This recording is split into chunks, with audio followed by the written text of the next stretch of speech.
안녕하십니까? 인생의 지혜를 나누는 채널에 오신 것을 환영합니다. 본격적인 이야기에 앞서 저희가 전해드리는 이야기가 여러분의 삶에 작은 등불이 되기를 바라는 마음을 전합니다. 만약 저희의 여정이 의미 있다고 생각되신다면 구독과 좋아요로 동행의 발걸음을 남겨주십시오. 여러분의 그 따뜻한 마음 하나하나가 저희가 더 깊이 있고 진솔한 이야기를 만드는 데 큰 힘이 됩니다. 여러분과 여러분의 가정에 늘 평안과 축복이 가득하기를 진심으로 기원합니다. 퇴직 후 그동안 하지 못했던 것을 마음껏 해보자 평생을 가족을 위해 회사를 위해 앞만 보고 달려온 우리 아버지, 어머니 세대라면 누구나 한 번쯤 품어봤을 꿈일 겁니다. 매일 아침 울리는 알람 소리에 쫓기듯 일어나 아이들 뒷바라지에 허리 펼 날 없던 그 기나긴 세월. 그 고된 시간을 꿋꿋이 버텨낸 나 자신에게 주는 선물이라 생각했습니다. 그래서 많은 분들이 선택하는 것, 바로 긴 여행 그리고 꿈에 그리던 해외에서의 한 달 살기, 1년 살기입니다. 처음에는 모든 것이 완벽하게 느껴집니다. 느긋하게 맞는 아침, 모든 것이 신기한 낯선 거리의 풍경, 그 누구에게도 구속받지 않는 자유로운 공기. 그렇게 흘러가는 시간 속에서 마치 제2의 인생이 활짝 열리는 것만 같습니다. 하지만 그 황홀했던 여행이 끝났을 때 내 손에 남은 것은 무엇이었을까요? 빛바랜 사진 몇 장과 텅 비어가는 통장 잔고, 그리고 너무 늦게 시작된 길고 긴 후회. 그때 그렇게까지 모든 걸 쏟아부으며 떠나지 않았더라면 지금 내가 이렇게 불안하지는 않았을 텐데, 오늘 우리는 달콤한 꿈이 어떻게 쓰라린 현실이 되었는지 두 분의 실제 사례를 통해 깊이 들여다보고자 합니다. 첫 번째 이야기는 올해 61살 정창호 씨의 사연입니다. 정년 퇴직을 1년 앞두고 명예퇴직을 선택한 그는 오랜 꿈이었던 세계 여행에 도전했습니다. 아내와 함께 떠나는 그 길을 위해 퇴직금과 그동안 모아온 적금을 정리해 1억 2천만 원이라는 든든한 자금을 마련했습니다. 그리고 부부는 3년간 그야말로 세계 곳곳을 누비며 꿈같은 시간을 보냈습니다. 그는 이렇게 회상합니다. 처음 1년은 정말 천국이 따로 없었어요. 그림 같은 유럽의 소도시에서 현지인처럼 살아보고 동남아의 아름다운 해변에서 매일같이 석양을 보고 눈 덮인 일본의 시골 온천 마을에서 보낸 겨울은 평생 잊지 못할 겁니다. 정말 꿈만 같았죠. 하지만 문제는 한국으로 돌아온 이후에 시작되었습니다. 3년이라는 시간 동안 생활비는 조금도 줄지 않았고 매달 꼬박꼬박 들어오던 월급은 이제 없었습니다. 국민연금을 받기까지는 아직 몇 년이 더 남은 상황.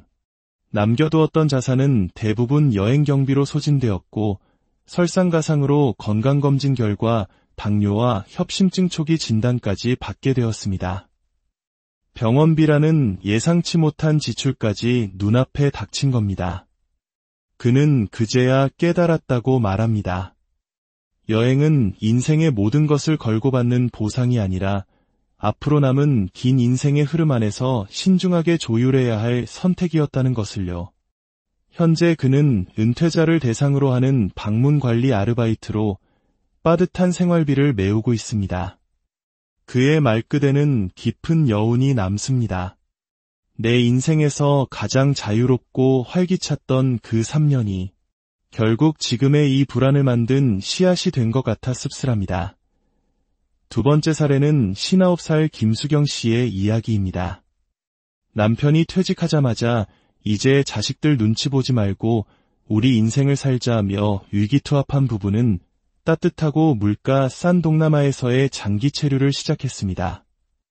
말레이시아, 태국, 베트남을 오가며 현지에서 직접 집을 렌트하고 한 달에 250만 원 정도로 알뜰하게 생활했습니다.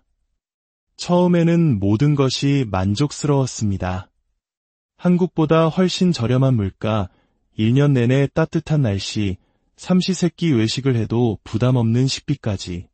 처음 1년은 정말 천국이었죠. 그녀의 말입니다. 하지만 2년 차에 접어들면서 예상치 못한 문제들이 터져나오기 시작했습니다. 가장 먼저 찾아온 것은 건강 문제였습니다. 남편이 낯선 현지 음식에 적응하지 못하고 소화불량과 고혈압 증세가 심해진 것입니다. 현지 병원을 찾았지만 언어의 장벽과 한국과는 다른 의료 시스템의 한계를 느꼈습니다. 국제 진료비는 여행자 보험으로 감당하기에도 벅찼고 결국 부부는 계획을 접고 한국으로 돌아올 수밖에 없었습니다. 진짜 문제는 그 이후였습니다. 부부는 장기 여행을 떠나기 전 생활비에 보태기 위해 살던 아파트를 처분한 상태였습니다. 한국에 돌아오자마자 당장 머물 곳이 없어진 겁니다. 급하게 전셋집을 알아보았지만 그들이 떠나 있던 몇 년 사이 서울의 아파트값과 전세금은 그야말로 천정부지로 솟아 있었습니다. 그녀는 눈시울을 붉히며 털어놓았습니다. 우리는 인생의 황혼기를 아름답게 장식하고 싶었을 뿐이에요. 그런데 너무 많은 것을 너무 빨리 써버린 거죠. 마치 수십 년 뒤의 미래를 미리 당겨서 흥청망청 써버린 것 같은 기분이에요. 정창호 씨와 김수경 씨. 그들이 특별히 사치를 부리거나 무언가 잘못한 것은 없습니다. 단지 평생의 노고에 대한 보상을 받고 싶었던, 조금 더 자유롭고 싶었던 지극히 인간적인 소망을 따랐을 뿐입니다. 문제는 그 달콤한 욕망의 뒤에 가려진 냉혹한 현실의 구조를 제대로 보지 못했다는 점입니다. 그렇다면 우리는 어떻게 해야 이런 값비싼 후회를 피할 수 있을까요? 은퇴 후의 여행을 후회가 아닌 진정한 행복으로 채우기 위한 5가지 현실적인 전략을 제시합니다. 첫째, 여행은 투자가 아닌 남은 인생을 위한 계획된 소비입니다. 많은 분들이 퇴직 후 여행을 내가 마땅히 받아야 할 위로이자 자격이라고 생각합니다. 물론 맞는 말입니다. 하지만 위로는 감정의 회복을 의미할 뿐 재정 계획의 중단을 의미하지는 않습니다. 전문가들은 은퇴 후 여행 예산을 세울 때 연간 생활비 총액의 20%를 넘지 않도록 계획하라고 조언합니다. 만약 1억 원의 유동 자산을 가지고 있다면 여행 경비는 2천만 원을 넘지 않는 선에서 계획해야 합니다. 그 이상은 현재의 즐거움을 위해 미래의 나를 담보 잡는 위험한 선택이 될 수 있습니다. 둘째, 한 번에 길게 떠나기보다 짧게 자주 가는 순환형 구조로 바꿔야 합니다. 대부분 이번에 떠나면 언제 또 오겠어라는 생각으로 1년, 2년짜리 장기 계획을 세웁니다. 하지만 이는 체력과 예산을 한 번에 소진시키는 가장 위험한 방식입니다. 더 현명한 방법은 예를 들어 3개월 해외 체류, 3개월 국내 생활처럼 순환하는 구조를 만드는 것입니다. 이렇게 하면 해외에 있는 동안에도 한국의 집, 건강보험, 사회적 관계라는 연결고리를 유지할 수 있습니다. 체력과 건강 리듬을 회복할 시간을 벌 수 있고 여행 후 찾아오는 허탈감이나 우울증도 최소화할 수 있습니다. 지속 가능한 행복은 한 번의 큰 이벤트가 아닌 반복 가능한 작은 즐거움에서 나옵니다. 셋째, 한국의 건강보험이라는 생명줄을 절대로 놓아서는 안 됩니다. 많은 분들이 장기 해외 체류 시 월 수십만 원의 국내 의료 보험료를 아끼기 위해 건강보험 자격을 정지시킵니다. 그러나 이것은 소탐대실의 전형입니다. 자격을 해지하면 귀국 후 재가입 시 일정 기간 보험 혜택에 제한이 생길 수 있으며 그 사이에 큰 병이라도 얻게 되면 엄청난 의료비를 감당해야 합니다. 또한 치과, 안과, 암검진, 만성질환 관리 등 한국의 우수한 공공보건 서비스를 모두 포기하는 것과 같습니다. 어떻게든 국내 주소지를 유지하고 최소한의 자격이라도 유지하여 의료 시스템과의 연결을 끊지 않는 것이 중요합니다. 넷째, 여행 계획보다 더 중요한 것은 돌아왔을 때의 내 자리를 만드는 것입니다.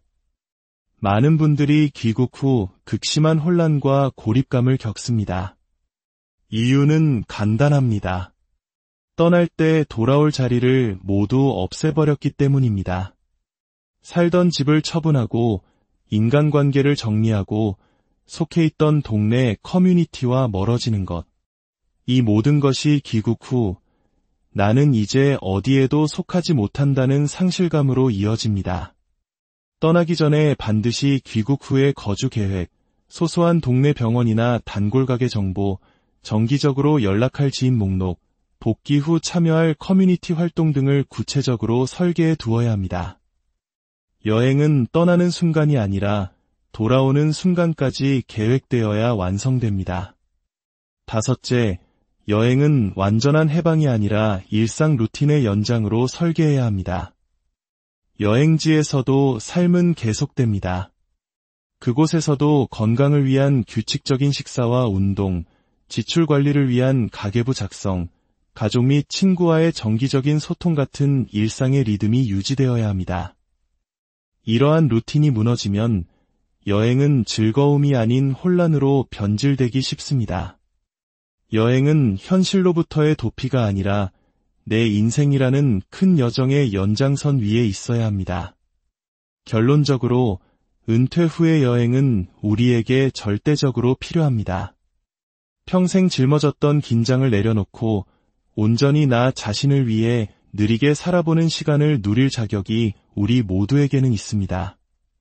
그러나 그토록 소중한 시간은 반드시 지속 가능한 구조 안에서 계획될 때만이 진정한 행복으로 남을 수 있습니다. 무계획적인 3년의 여행은 돌아와서 남은 30년을 후회와 불안으로 채울 수 있습니다. 하지만 현명하게 구조화된 3개월의 여행은 앞으로 살아갈 30년의 삶을 더욱 단단하고 풍요롭게 만드는 최고의 자양분이 될 수 있습니다. 이제 우리는 여행을 떠나는 것이 아니라 내 삶의 구조 안으로 여행을 담아내는 지혜가 필요합니다. 후회 없는 노후를 위한 첫걸음은 막연한 충동이 아닌 냉철한 전략으로부터 시작된다는 사실을 부디 잊지 마시기 바랍니다. 오늘 이야기가 여러분의 빛나는 제2의 인생을 설계하는 데 작은 도움이 되었기를 바랍니다. 감사합니다.